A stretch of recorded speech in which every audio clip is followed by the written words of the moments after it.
guys, so let's get started. Just using my Makeup Forever Flash palette, the cream base. You can use a NYX Jumbo pencil or even a concealer, but it has to be really light. I just want these colors to pop. Like, it's a vibrant color, but I want it to be more vibrant to its maximum. So I'm like using those white as my base, then using a brush that I wiped off the color first and just trying to smooth out that base, that cream. Then I'm going into my Natasha Denona palette using that dark plummy color.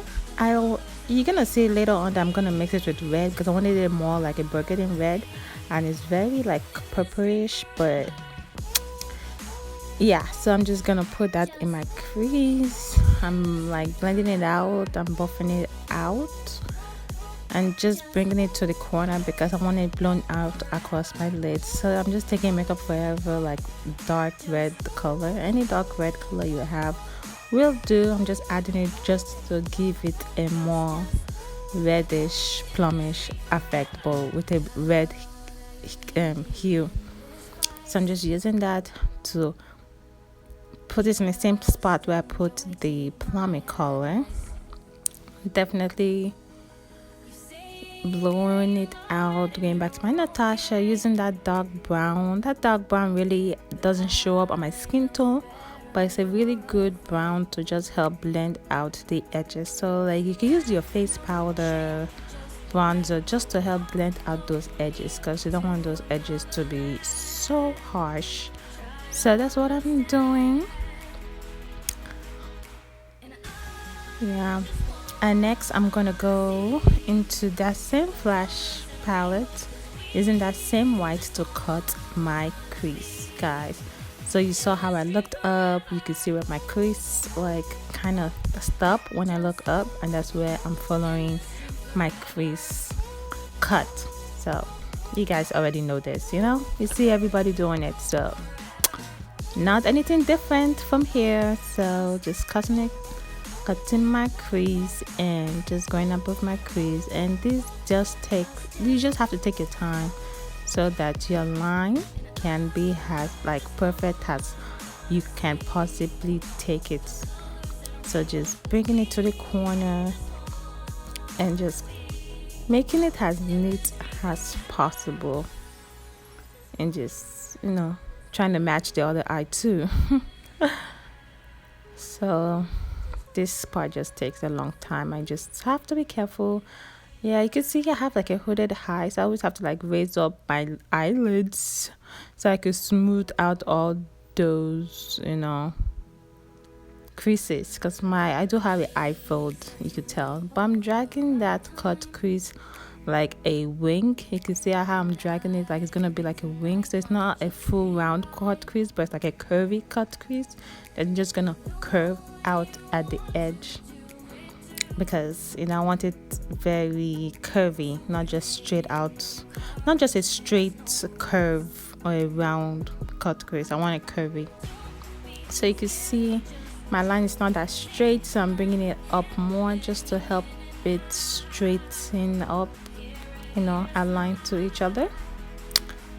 Yeah, guys, you could definitely see what I'm doing, trying to explain to you exactly how it's done. Going into a bright color, my Urban Decay electric palette. I wanted the brightest pink ever, so any bright pink you have, that's why we have that white base, so that pink can pop. So it can pop. You can see how vibrant it is. That's what I wanted. So, and you want the most payout of your bright colors, tapping is your best friend. You gotta tap. You can't be swiping it. You gotta tap. That's why you need that sticky base, so you can stick on it and hang on to it real good. So you're gonna tap it, gonna put it right in the middle and drag it down, because we're gonna do like a halo effect, but with two different colors on each side with that middle pink. Going back to my Natasha, using that purple and that other like dark and light purple. I'm gonna mix those two, but I'm gonna use the darker purple first, And when I used it, I was like, oh, it's just a little bit too dark. I'm gonna add a lighter purple, pinkish kind of color, lilac, to like mix it up. But I'm just tapping it. Tapping's your best friend. Remember, and just putting it in my inner corner. This is an easy look, guys. It's just pretty much a hello, but with like, you know, different colors. So I'm just gonna tap it, and when I get to that middle side, I make sure it's blended together.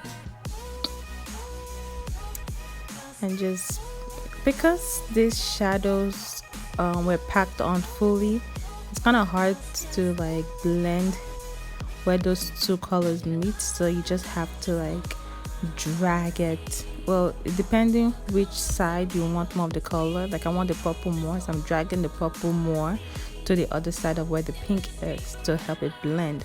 And you can see I'm using the same brush for those two colors. I'm just switching that brush in between to help it blend.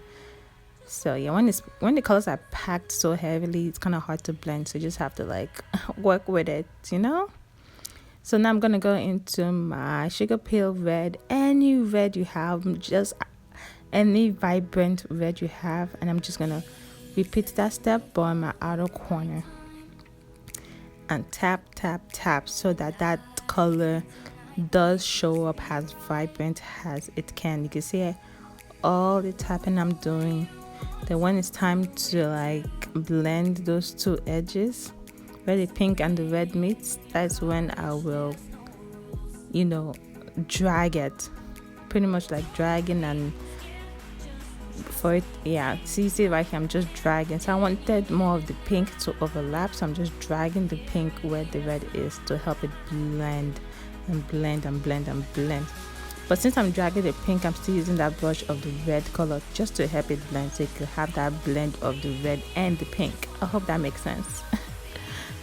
So yeah.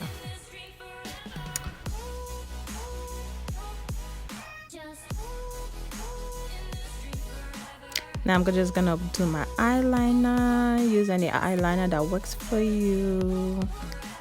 You know, just making it curvy. Hey guys, sorry to cut you off there, but this is what happened when you lose some of your footage on your iPhone until I get a real camera, so just bear with me. But this is the finished look. This is some lashes, this is some bottom lashes, and did my face. But you got the gist of how the eye look worked, and I just think it's so pretty. And don't forget to like, comment, subscribe, and see you on my next video. Okay, bye, love you.